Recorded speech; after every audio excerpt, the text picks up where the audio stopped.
ህዝባዊ ወያኔ ሓርነት ትግራይ ህወሓት በኢትዮጵያ ላይ አዲስ ጦርነት ለመጀመር ከሻዕቢያ መንግስት ጋር እንቅስቃሴ እያደረገ ይገኛል።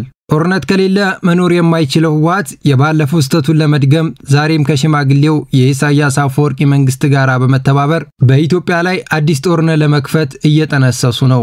በዚህ ጉዳይ ላይ ሰፋ ያለ ትንታኔ ይዘንላችሁ መጥተናል። በአማራ ክልል የሚንቀሳቀሱ ታጣቂ ኃይሎች ወደ ሰላማዊ ድርድር እንዲመጡ የአማራ ብሔራዊ ንቅናቄ አብን ጥሪ ያቀረበ። በዚህ መረጃ ላይ የፖለቲካ ፓርቲው ስላነሳቸው ጉዳዮች ሰፋ ያለ መረጃዎችን ይዘን መጥተናል። ኢትዮጵያ ዓለም ላይ አሉ የተባሉ ዘመናዊና በቴክኖሎጂ ወደር የማይገኝላቸው የጦር መሳሪያዎችን እየታጠቀች ነው። ሰሞኑን አገራችን ኢትዮጵያ 6 የሚሆኑ ሩሲያ ሰራሽ የሆነውን ሱ-35 ተዋጊ ጀት ለመግዛት ስምምነት መፈራረሟን የውስጥ ምንጮቻችን ገልጸውልናል። በዚህ ጉዳይ ላይ ሰፋ ያለ ጥንክር ይዘን መጥተናል። ነባሩ ታርጋ በአዲስ በሚቀየርበት ወቅት የሰሌዳ ማስቀየር ስራውን የሚጠይቀውን ሁሉንም ወጪ የመኪናው ባለንብረት ይሸፍናል ሲል የትራንስፖርትና ሎጂስቲክ ሚኒስቴር አስታወቀ። በዚህ ጉዳይ ላይ ትራንስፖርትና ሎጂስቲክ ሚኒስቴር ስለወጣው ሰፋ ያለ መረጃ ይዘንላችሁ መጥተናል። የሩሲያ ጦር በ2025 ብቻ 5000 ካሬ ኪሎ ሜትር የሚጠጋ የዩክሬን መሬት መያዙን የሩሲያው ፕሬዝዳንት ቭላዲሚር ፑቲን ገለጹ። በዚህ መረጃ ላይ ሰፋ ያለ ጥንክር ይዘን መጥተናል። ውድ የሐሳብ ሚዲያ ቤተሰቦቻችን እንደምን ቆያችሁልን? ዕለታዊ የሐሳብ ሚዲያ መረጃዎችን ይዘንላችሁ መጥተናል። በዕለቱ በሀገራችን በቀጠናው እንዲሁም በዓለም አቀፍ የተከሰቱ አበይትና ዋና ዋና ጉዳዮችን በመመራረጥ ወደ እናንተ የምናደርስ ይሆናል። እናንተም ከፕሮግራማችን ጋር አብራችሁ እንድትቆዩ እየጋበዝን የዩቲዩብ ቻናላችንን ሰብስክራይብ፣ ላይክ፣ ሼር እንድታደርጉ እየጋበዝን ወደ ዝርዝር መረጃዎች የሚሻገር ይሆናል። እንዴት አሉ? ይህ ሐሳብ ሚዲያ ነው። አብረውን ቢሰሩ ደስ ይለናል። በእኛ በኩል ለሰፊው ተደራሽነታችን እንዲተዋወቅ የሚፈልጉት ምርትና አገልግሎት አለዎት? ጥራቱን በጠበቀ ፕሮዳክሽን የልቦትን በሚያደርስ መልእክት አጅበን እናስተዋውቅሎ። በ0995 06 8772 ወይንም በ011 125 03 10 ይደውሉልን። ኑ አብረን እንስራ። ሐሳብ ሚዲያ፣ ሁሉም ነገር ከሐሳብ ይጀምራል። ህዝባዊ ወያኔ ሓርነት ትግራይ ህወሓት በኢትዮጵያ ላይ አዲስ ጦርነት ለመጀመር ከሻዕቢያ መንግስት ጋር እንቅስቃሴ እያደረገ ነው። ጦርነት ከሌለ መኖር የማይችለው ህወሓት የባለፈው ስተቱን ለመድገም ዛሬም ከሽማግሌው የኢሳያስ አፈወርቂ መንግስት ጋር በመተባበር አዲስ ጦርነትን እየተነሰሰ ይገኛል። ከሰሞኑ የኢትዮጵያ የውጭ ጉዳይ ሚኒስቴር የኤርትራ መንግስትና ህወሓት ጽምዶ የተሰኘ አዲስ ጥምረት በመፍጠር ኢትዮጵያን ለመውጋት እየሰሩ ነው ሲል ለተባበሩት መንግስታት ድርጅት ክስ አቅርቧል። የውጭ ጉዳይ ሚኒስትሩ ዶክተር ጌዲዮን ጢሞቴዎስ የተባበሩት መንግስታት ድርጅት ዋና ጸሐፊ ለሆኑት አንቶኒዮ ጉቴሬዝ መስከረም 22 ቀን 2018 ዓ.ም በጻፉት ደብዳቤ በኤርትራ መንግስትና በህወሓት አንጃ መካከል ያለው ቅንጅነት ባለፉት ጥቂት ወራት ይበልጥ ግልጽ ሆኖ እየታየ ነውም ሲል ገልጿል።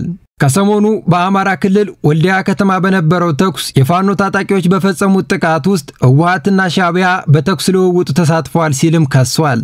ሚኒስትሩ ህወሓትና የሻዕቢያ መንግስት በኢትዮጵያ ላይ ጦርነት ለመክፈት አዲስ እንቅስቃሴ እያደረጉ ነው፣ የኤርትራ መንግስት ደግሞ የዚህ አስከፊ ድርጊት ዋነኛ ጠንሳሽ ነው በማለት ይወቀሰ ሲሆን የሻዕቢያ መንግስት ህወሓትን ጨምሮ በኢትዮጵያ ውስጥ የሚንቀሳቀሱ ሌሎች ታጣቂ ኃይሎችን በፋይናንስ ቁሳዊና ፖለቲካዊ ድጋፍ በማድረግ ግጭቶችን እያካሄደ ነው በማለት ክስ አቅርቧል።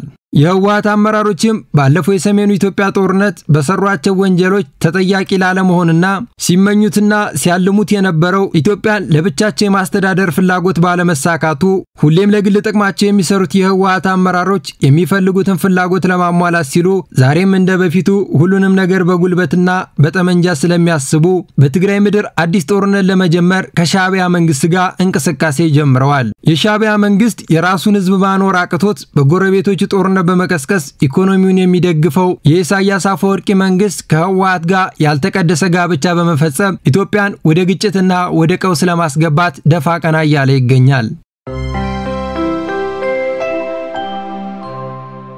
በአማራ ክልል የሚንቀሳቀሱ ታጣቂ ኃይሎች ወደ ሰላማዊ ድርድር እንዲመጡ የአማራ ብሔራዊ ንቅናቄ አብን ጥሪ ያቀረበ። በአማራ ክልል 3ኛ ዓመቱ ላይ የሚገኘው በክልሉ ውስጥ ያለው የትጥቅ ትግል ዛሬም ላይ የቀጠለ ሲሆን በአማራ ክልል በየቀኑ በተለያዩ የክልል ከተሞች በመንግስት ኃይሎችና ራሱን ፋኖ ብሎ በሚጠራው ኃይሎች መካከል ከፍተኛ የተኩስ ልውውጦች እየተደረጉ ይገኛሉ።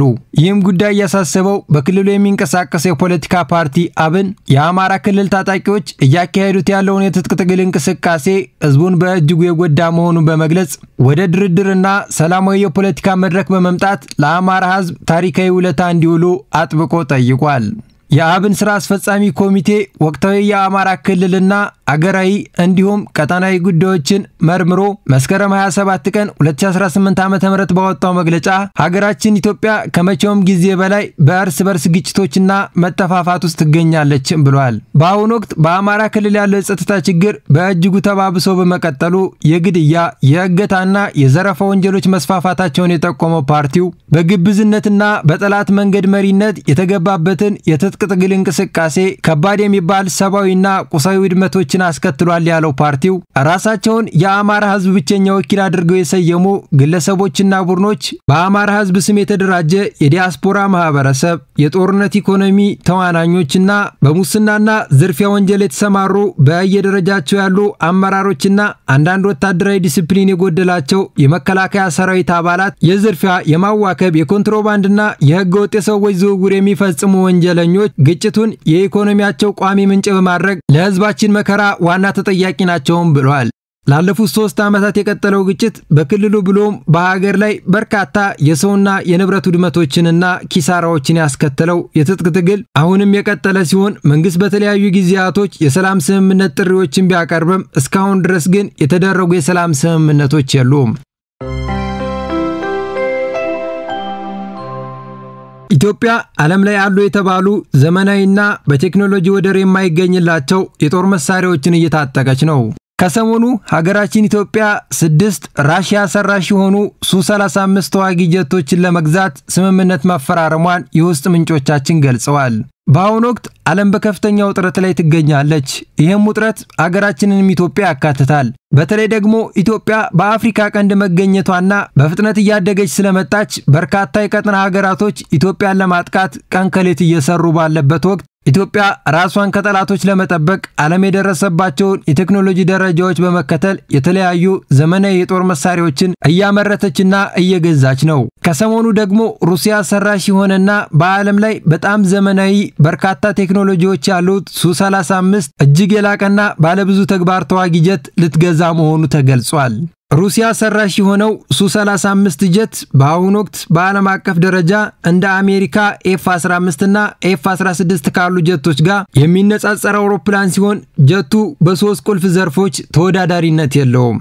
በአንደኛነት አስደናቂ የመንቀሳቀስ አቅም ያለው ጀት ሲሆን አውሮፕላኑ የተገጠመለት የግፊት አቅጣጫ መቆጣጠሪያ ሞተሮች አውሮፕላኑ በአየር ላይ ሳለ ፈጣን፣ ባልተጠበቀና በከባድ የማዕበል ለውጦች ከባድ የሚባሉ የማዕዘን ለውጦችን እንዲያደርግ ያስችለዋል።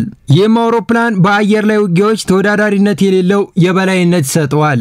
ሁለተኛው ኃይለኛ የረጅም ርቀት ራዳር ሲሆን አውሮፕላኑ ትላልቅ ኢላማዎችን እስከ 400 ኪሎ ሜትር ርቀት የመለየት አቅም አለው። በአንድ ጊዜ እስከ 30 ኢላማዎችን መከታተልና በ8 ኢላማዎች ላይ ሚሳኤሎችን መቆለፍ ይችላል።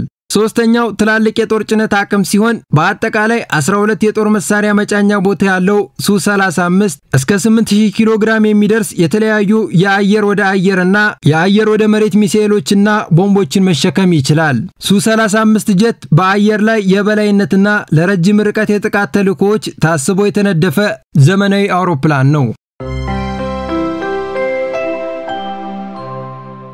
ነባሩ ታርጋ በአዲስ በሚቀየርበት ወቅት የሰሌዳ ማስቀየር ስራ የሚጠይቀውን ሁሉንም ወጪ የመኪናው ባለንብረት ይሸፍናል ሲል የትራንስፖርትና ሎጂስቲክ ሚኒስቴር አስታወቀ።